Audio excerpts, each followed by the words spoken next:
Hebu sema naikataa mbegu ya uharibifu. Kwa jina la Yesu. Iko mbegu ya uharibifu ukiipokea inaharibu hata duka, inaharibu ndoa, inaharibu watoto, ni kuugua, ni kufa, ni kuzika. Mbegu ya uharibifu.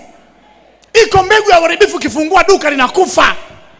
Iko mbegu ya uharibifu ukiingia dukani wanakuona wewe mchawi, kwa sababu umepokea mbegu ya uharibifu.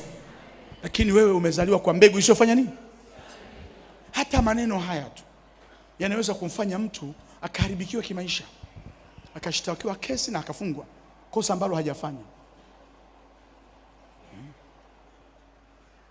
Wewe ni askofu, ni mchungaji, umesimama mbele za watu unawaeleza watu hadharani, jamani, mimi hapa Dar es Salaam kabla ya bendera hajafika, sisi tupo.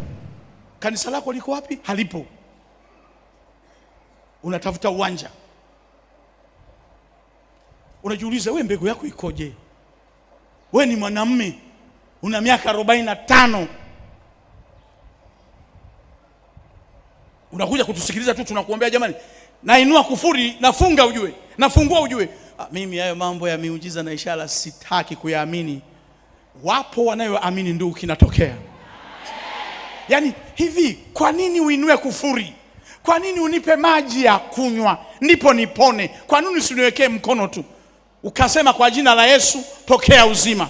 Mwambie jirani yako, mwenye jina mwenyewe alitema mate chini, akafanya tope, akamtupia mtu kwenye uso. Mwenye nini? Wewe unayepokea hilo jina, mbona unataka kuwa jeuri kuliko mwenye jina? Mwenye jina anatema mate chini, anatengeneza nini? Tope. Mwenye jina anasema jamani, kuna mtu mwenye mikate hapa. Huyo anauliza mikate na samaki ni mwenye nini? Anauliza kama kuna mtu ana mikate 5 niibariki, na samaki nibariki, tupate kuwa samaki wengi. Yupo hapa? Maana yake huyo ndio mwenye jina. Anataka kubariki maji ili maji yageuke kuwa divai.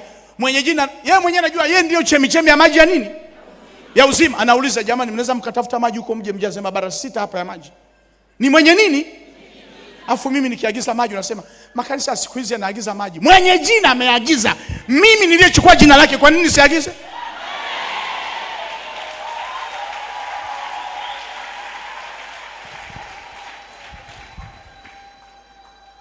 Tunapishana level za uelewa.